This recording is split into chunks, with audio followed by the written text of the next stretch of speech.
Silks.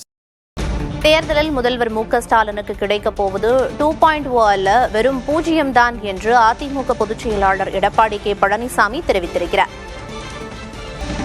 விவரங்களை வழங்குவதற்காக செய்தியாளர் ஸ்டாலின் இணைப்பில் இருக்கிறார். ஸ்டாலின், அதிமுக பொதுச் செயலாளர் எடப்பாடி கே பழனிசாமி என்னென்ன விமர்சனங்களை எல்லாம் முன்வச்சிருக்காரு? முழு விவரம் என்ன?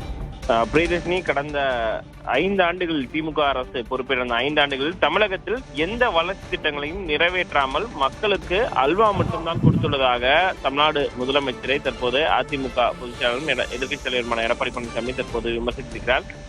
பல்வேறு திட்டங்களை கொண்டு வருவதாக கூறி எந்த திட்டங்களையும் நிறைவேற்றாமல் தான் கடந்த 5 ஆண்டுகள் தற்போது கடந்து விட்டதாகவும் தற்போது தன்னுடைய விமர்சனத்தை முன்வைத்துள்ளார். கடந்த 5 ஆண்டுகால இந்த விடியா திமுக ஆட்சியில் ஒரு சில மக்களின் நாக்கில் தேன் தடவும் வேலையை தவிர தமிழகத்தின் முன்னேற்றத்திற்காக என்னென்ன திட்டங்களை செயல்படுத்தி உள்ளீர்களே என்பதை வெளிப்படையாக மக்களிடம் தெரிவித்து ஓட்டு கேட்க ஸ்டாலின் தயாரா என்றும் தற்போது கேள்வி எழுப்பியிருக்கிறார்.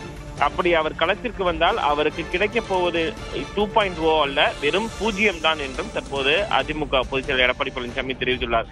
தமிழக மக்களை தேர்தல் களத்தில் நெஞ்சுறுத்தோடு தலைநிமிர்ந்து அனைத்து இந்திய அண்ணா திராவிட முன்னேற்ற கழகம் சந்திக்கும் என்றும் எங்களுடைய ஆட்சியின் மாட்சிமைகளை மக்களிடம் எடுத்து சொல்லி வாக்கு சேகரிக்கும் வல்லமை அதிமுகவிற்கு உண்டு என்றும் தற்போது அதிமுக பொதுச் செயலர் தெரிவித்திருக்கிறார். மேலும் சேற்றிலும் அசிங்கத்திலும் கல் வீசினால் அந்த சேரும் அசிங்கமும் தன் மீதுதான் படும் என்பதையும், மல்லாந்து படுத்து எச்சில் துப்பினால் அது தன் மார்பில் தான் விழும் என்பதையும் உணராமல் தான் முதலமைச்சர் செயல்படுவதாக தன் வசிக்கும் பதவிக்கு உள்ள கௌரவத்தையும் மரியாதையும் தகுதியும் எண்ணி பார்க்காமல் தொடர்ந்து உளறி கொட்டி வருவதாக ஸ்டாலின் தமிழ்நாடு முதலமைச்சரை கடுமையான வார்த்தைகளை வைத்து தற்போது இந்த விமர்சனங்களை அதிமுக பொதுச் செயலர் முன்வைத்திருக்கிறார். மேலும் ஏமாற்று மாடல் திமுக ஆட்சியை வீட்டுக்கு அனுப்பும் நாளை எதிர்பார்த்து தமிழக மக்கள் ஆவலோடு காத்திருக்கும் நிலையில் மீண்டும் ஆட்சிக்கு வருவோம், திமுகவின் 2.0 ஆட்சியில் தமிழகம் சுபிட்சம் பெறும் என்றெல்லாம் மக்களின் காதுகளில் காகிதப்பூ சுற்றி வருகிறார் முதலமைச்சர் என்றும் தற்போது அதிமுக பொதுச்செயலாளர் கடுமையான விமர்சனங்களை தற்போது இந்த அறிக்கையின் மேலாக முன்வைத்திருக்கிறார்.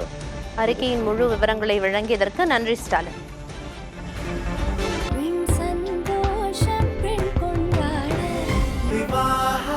மணப்பெண்ணின் பிரத்யேகமான திருமணம் விவாஹா தி சென்னை சில்க்ஸ்.